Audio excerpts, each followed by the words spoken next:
Right, final day of our motorcycle tour in southern China, starting and ending in Kunming. Day 4. We left our little village in the rice terraces, headed north, and didn't take the road to the high-speed road as we planned. We headed for this little valley, hoping that it might leave us one more characterful little road. Lunch would be had in Shiping before joining the high-speed road further north, which would allow us to get back to Kunming in time to drop the bikes off, get to the hotel, enjoy a view of the lake, and then go to the airport early the next day in order to get off home. I'd managed to dry my boots in the traditional fashion. We were getting up early, so there was no weather report to be had, and I joined Jar for a little coffee downstairs. Big Heath turned up, and together we wondered what might be for breakfast. It was noodles, of course. Tasty noodles filled a hole and gave us something to be working with in the cold and the foggy weather. With weather this absolutely rubbish, we decided to plough ahead anyway and pack our bikes. And also my bike had a little trick up its sleeve. Heated grips and also later heated seat, which I found very comfortable indeed and decided to remind Ethan about as often as I possibly could. What bike am I riding, I hear you ask? It's a CFMoto 800 MT. Those guys are riding Cove 500Xs. Both Chinese brands, both very decent bikes. My bike, in fact, shares an engine with the KTM 790 Adventure. So no complaints with the 90 horsepower that kicks out. It's a lot more than I'm used to, but this is day 4, so I'm pretty comfortable with the bike now, even tiptoeing it through these slick and slippery mountain roads.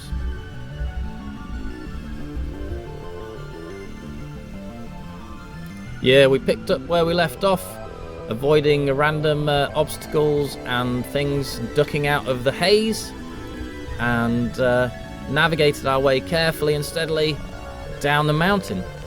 By now we'd learnt that the mists and clouds are concentrated at a certain elevation, so if you can get below them or indeed above them, visibility improves pretty drastically. Now this area is a touristy area, and why do tourists come here, David? It's for the spectacular, soul-stirring views of the rice terraces. And we never quite got any of those views, but we did see a bunch of things that were pretty interesting. And luckily, Ethan and I really like riding bikes. And I think you have to go on a 4-day trip like this one. You have to enjoy every aspect of it. Not just the exposure to the elements as you cruise along, not just the views, not just the power or speed. You have to enjoy everything. The decision making, the focus, paying attention to small details like the feedback in your levers so that you know how much grip you have. And you have to enjoy that for hours on end, day after day. Which we do, which any sane, reasonable person would do, I think. I think we all agree with that. Anyway, we got down into the town and found a spot for lunch. It was in the Old Town quarter through this rather interesting arch. You'll see on the left there's a restaurant with a large red facade. That's where we planned to go. Jar had been there before and he thought it was pretty tasty. Although, as it turned out, for the second time this trip, we found a restaurant which was closed because everyone had COVID. So we ended up settling for this roadside spot. It was on our route, and it was a little bit more rough and ready, but the food was good. I neglected to take any footage of it, so I've inserted this to give you an idea of what we had. And I think you've got that idea. We did stickers for today, as we have done every day of this trip, because we forgot to do it this morning, basically.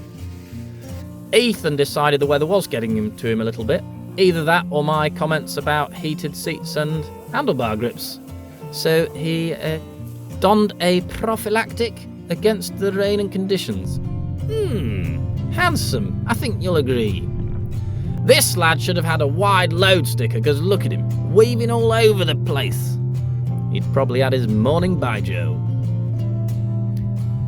Anyway, the next stretch of road wasn't too bad, long sweeping bends, and we then found the little road down the valley that we'd seen on the map earlier, and it was spectacular. Little characterful road through a fairly steep ravine or gorge, and we really enjoyed that, knowing it would be the last such road on this trip, and we tried our best to drink it in. Because pretty soon we'd be back on the high-speed road with nothing more than a service station to tickle the fancy. So we got another dose of clouds just to let us not forget the overriding weather characteristic of the 4-day tour, and we just trudged along the high-speed road back to Kunming. Now, I had enjoyed my bike the whole time, but this is where it really came into its own. I think Ethan especially, and probably Jar, were feeling the cold a little bit and the discomfort, but I was perfectly happy with my warm digits and butt cheeks as I cruised along on the MT800. This roadside place had a hot water dispenser right in the car park, which was very convenient. But Ethan decided he needed more protection from the world's moisture, which Jar found amusing. So we got inside, donned him with another plastic bag, and even banged on some of Jar's riding gear. I don't know how he managed to get that zip closed, because he's literally like 3 or 4 times the size of Jar. But I'm sure the snug fit helped him stay warm. Yeah, and the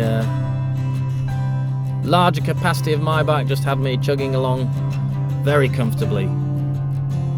Very steady and sturdy, that bike. Enjoyed it a lot. But we got back to the rental place and it was time to hand them back. Say goodbye to our worthy steeds. Goodbye, CFMoto 800 MT. We had to pick up our stuff that we'd left there, and the bike's got a well-deserved hosing down, and then we were back to the hotel before Ethan had an interesting suggestion. He suggested we go out and make a night of it. So we found a local night market, which Ethan was aware of, and decided to have a little look around. It's just a packet of crisps. It's always nice when you go out for a little wander and stumble across something like this. You know if they were good, Phil?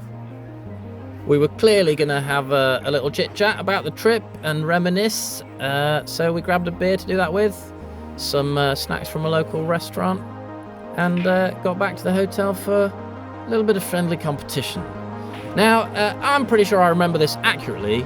I absolutely smashed Ethan at pool, and we played some other game with a set of rules that I'm pretty sure he just made up on the spot. I think he claimed it was some sort of American rules, but that obviously didn't count. Proper pool rules, I smashed him. So I was pretty happy with that. And the next day, up nice and early for a flight home to the family. If you haven't been on a motorcycle tour of Yunnan, then you really should. Contact Ride China on YouTube or wherever else and book a trip, because it's banging, mate!